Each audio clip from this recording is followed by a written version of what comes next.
Sukuna दे Sukuna दे काज तीनी का सोरांगीलो पाठोला अंजलि कामाले को फूला सोही फूला मोला वांते गणेशा देवो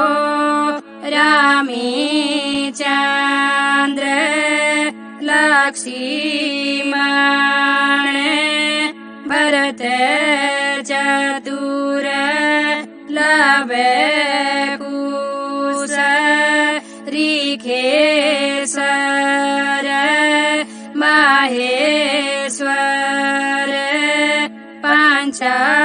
पंचदेवो जीवा जनमा आद्या हमारो सोही पाठो पैरी रहना सिद्धि बुद्धि सीता देही बहुरानी आई वांती ओते वांती रात जुन्यो तो मैं सूरज संध्या जुन्यो तो मैं चंद्रमा किरण को अधिकार तारन को अधिकार ज्योतन को अधिकार समायो बधायो है न्योतिये आज बधायो